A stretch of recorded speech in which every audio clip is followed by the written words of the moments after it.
They didn't just break up the world's biggest band, they broke each other's hearts. When the Beatles fell apart in 1970, the headlines focused on the end of an era.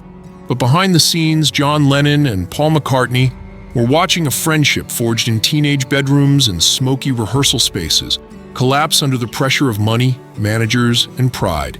And instead of private phone calls, they traded their feelings through the sharpest weapon they had, songs. Lennon moved first.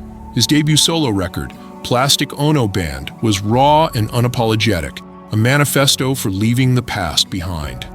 In the haunting track, God, he dismissed the cultural saints of his generation, Kennedy, Elvis, Dylan, and then delivered the blow. The Beatles were no longer something he believed in. All that was left, he declared, was himself. He closed with a chilling epilogue. The dream was over. For fans, it was a shock. For McCartney, it was personal.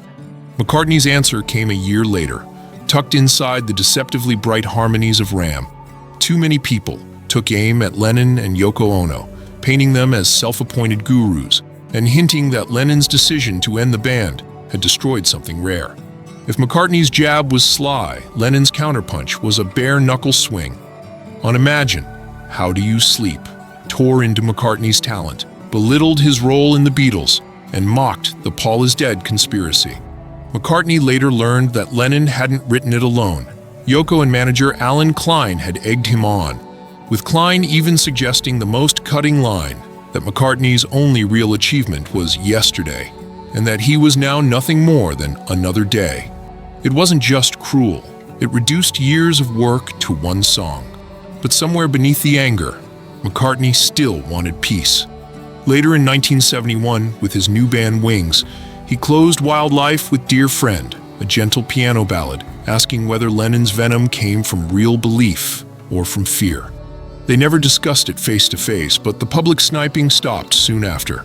By the time the decade closed, the feud had melted into something quieter. Not the creative partnership of the 60s, but a restored understanding between two men who had once changed the world together. The songs remained, a permanent record of wounds and reconciliations, and proof that even the most famous breakup in rock history couldn't kill the connection that started it all.